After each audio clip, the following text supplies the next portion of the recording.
Undying Lust on a Dying Planet by M. Earl Smith.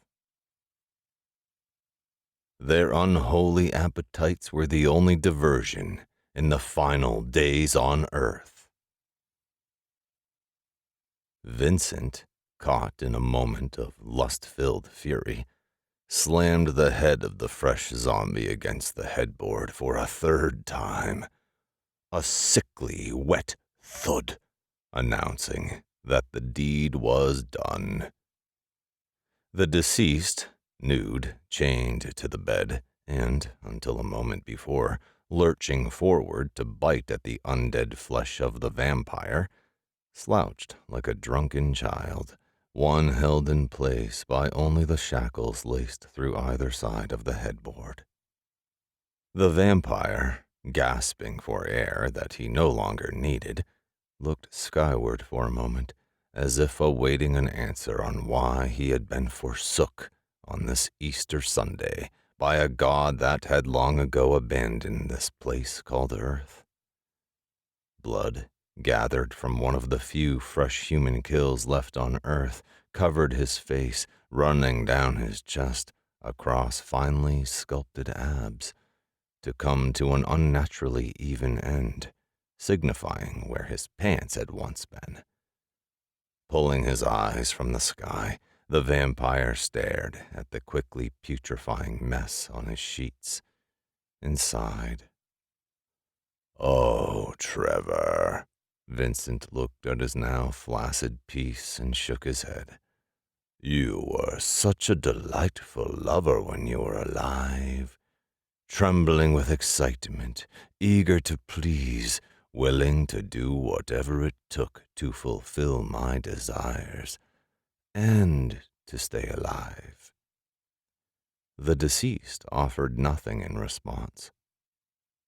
Vincent clicked his tongue. "Pity. I hoped that in death you'd be just as much fun to fuck.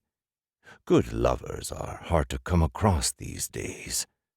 Shaking his head, Vincent used the corner of the sheet to wipe the sticky combination of blood, pus, and skull bone from his hands. As he worried with a stubborn flake of bone that did not want to dislodge itself from between his fingers, he heard a timid knock on the door. There was only one person it could be, of course, but Vincent was more worried about where he was going to procure new sheets than answering the door. Finding material goods was hard, given that 95% of those who used to produce such goods were now walking corpses, content on wandering aimlessly about, looking to eat anything with a pulse. As to the rest, another knock on the door reminded Vincent that somehow 5% of the breathers had managed to survive. A growl of irritation rose as he paced to the door, flinging it open with little regard for modesty. Tasha Redfeather leapt back, chains rattling as she stumbled out of the way of the heavy door. Tasha had been one of his best friends, a native girl from what used to be Wyoming that had wandered off the reservation in search of something beyond the antiquated customs of her tribe. In one of the richest ironies of the apocalypse, Native Americans seemed to be immune to whatever it was that caused humanity to become a mindless, wandering mass of flesh-eating dead. They weren't the only ones. Africa was still a thriving community, now the first world where, a scant 30 years before, it had been the dredges of civilization. The evolutionary faults of the breathers, however, meant little to Vincent.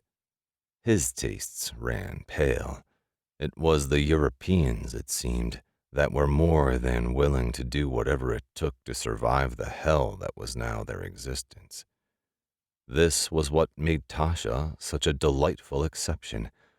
Although she was far from dumb, she was uneducated, the product of centuries of neglect and xenophobia carried out by her pasty-skinned counterparts.